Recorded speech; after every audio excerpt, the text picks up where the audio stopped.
क्या आपको वेरिकोसिल की समस्या है और आप जिम जा रहे हो या जिम जाना चाहते हो तो ये वीडियो आप ही के लिए है। चलिए बात करते हैं इसी के बारे में। नमस्कार दोस्तों, मैं हूं डॉक्टर उज्जवल, डॉक्टर हेल्थ की तरफ से। अक्सर वेरिकोसिल के पेशेंट्स का सबसे ज़्यादा एक ही सवाल होता है कि क्या वो जिम जा सकते हैं या नहीं, या फिर वो कोई फिजिकल एक्टिविटी कर सकते हैं कि नहीं, रनिंग कर सकते हैं, साइकिलिंग कर सकते हैं।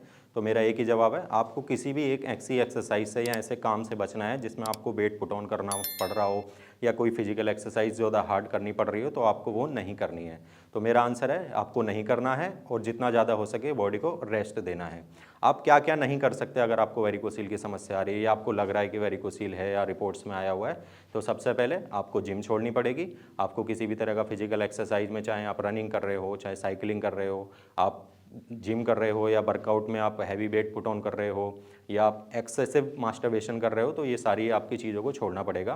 क्योंकि इससे क्या होगा कि आपका जो लोअर एरिया होता है, लोअर एब्डोमेन वाला एरिया होता है या लोअर पेल्विक एरिया होता है, वहाँ की नसें खिंचनी शुरू हो जाएंगी, जिसकी वजह से जो आपका पहला वेरिकोसील था, हो सकता है अर्ली वेरिकोसील हो या ग्रेड 1 का वेरिकोसील हो, ग्रेड 2 का हो, तो उसमें देखोगे कि धीरे धीरे वो बढ़ना शुरू हो जाएगा। आपकी नसों में थोड़ी सी सूजन बढ़ सकती है, या आपके टेस्टिकल्स में स्वॉलन आ सकती है, या आपके पेन बढ़ सकता है, टेंडरनेस बढ़ सकती है।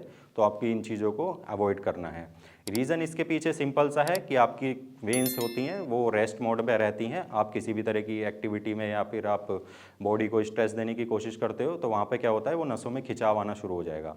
आपको क्या है, उस खिंचाव से ही बचना है। तो ऐसी कोई भी एक्सरसाइज जिसमें आपकी नसें खिंच रही हो, चाहे वो कार्डियो हो, चाहे आप प्लैंक कर रहे हो, चाहे आप पुशअप्स कर रहे हो, चाहे आप लंबे समय तक दौड़ रहे हो या वॉकिंग कर रहे हो, लेकिन आप 2-2 किलोमीटर 3-3 किलोमीटर तक वॉक करने जा रहे हो, या आप कुछ ऐसा सामान उठा रहे हो, घर में भरी हुई बाल्टियाँ उठा रहे हो, तो ये सारी चीज़ों से आपके लेग्स पे, आपके लोअर बैक पे, आपके लोअर एब्डोमेन पे प्रेशर पड़ेगा। प्रेशर पड़ेगा तो मसल्स खींचेंगी, मसल्स खींचेंगी तो आपकी नसों में खिंचाव आएगा, जिसकी वजह से जो आपकी, क्योंकि नसों की ही प्रॉब्लम है वेरिकोसील, अगर वहाँ पे प्रॉब्लम आएगी तो आपकी वो प्रॉब्लम धीरे धीरे बढ़ती चली जाएगी। तो आपको उसको अवॉइड करना है। आप कोई वजन उठाने की कोशिश भी करते हो तो दो चीज़ें सबसे ज़्यादा अफेक्ट होती हैं। आप तो एक लोअर एब्डोमेन, जो आपका कोर होता है, वो टाइट होने की कोशिश करता है। दूसरा आपकी लेग्स, वो चाहे वहाँ पे वेन्स हो तो वो भी खिंचनी शुरू हो जाती हैं। तो वेरिकोसील के पेशेंट के लिए, या नॉर्मली अगर किसी भी तरह की टेस्टिकल्स में कोई दूसरी भी प्रॉब्लम उसको लग रही है, तो कुछ टाइम के लिए इस तरह की एक्टिविटीज़ को अवॉइड करके, चाहे तो अगर नहीं पता उसको कि प्रॉब्लम क्या आ रही है, तो एक अल्ट्रासाउंड सोनोग्राफी अपना टेस्टिकल्स की करा सकता है। वहाँ पर अगर रिपोर्ट्स में आता है कोई चीज़, चाहे एपिडिडमाइटिस आए या वेरिकोसील आए, तो उस एक्सरसाइज को तुरंत वहीं पर रोक के रेस्ट देना है। वेरिकोसील के पेशेंट को जितना ज़्यादा बॉडी को वो रेस्ट करेगा, उतना ही ज़्यादा आराम मिलेगा उसको। चाहे वो किसी भी तरीके का रेस्ट हो, चाहे वो ज़्यादा समय तक अगर वो बैठ के उसको देना चाह रहे हों, लेट के दे सकता है तो वो लेट के दिए। वेरिकोसील के पेशेंट को रेस्ट मस्ट है, फिजिकल एक्सरसाइज अवॉइड करनी ही करनी है। क्योंकि वेरिकोसील में क्या है कि एक्सरसाइज आपको इसलिए भी मना की जाती है क्योंकि जो ब्लड आपके टेस्टिकल्स पे जा रहा होता है, वो आपका प्योर ब्लड जा रहा है, वहाँ से इम्प्योर ब्लड हार्ट की ओर आएगा। नॉर्मली भी ब्लड को ऊपर आने के लिए थोड़ी सी मेहनत करनी पड़ती है, प्रेशर उस पर जो गुरुत्वाकर्षण बल है तो उसको नीचे खींचने की कोशिश करता है।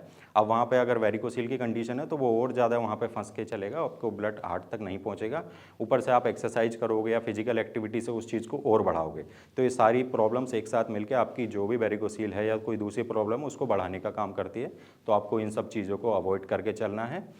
अगर आप फिर भी इस तरह की किसी भी प्रॉब्लम से परेशान हैं, आपको इस तरह की चीज़ें फेस करनी पड़ रही हैं आपके काम को लेके, आपकी एक्सरसाइज को लेके, आपके वेरिकोसील को लेके, कि आपकी ये डेली रूटीन में आपको प्रॉब्लम आ रही है, तो आप एक बार यहाँ पे नीचे दिए गए नंबर से संपर्क कर लीजिए। यहाँ से जो ट्रीटमेंट है या कोई सलाह है या कोई भी गाइडेंस है आपको जो प्रॉपर इस चीज़ से निकालने की कोशिश करे, वो आप यहाँ से ले सकते हैं। और इसी तरह के किसी नए टॉपिक के साथ जो आपको डेली लाइफ में या किसी भी तरह की प्रॉब्लम में क्रिएट हो रहा है, तो उसके लिए मिलते हैं अगली वीडियो में। धन्यवाद।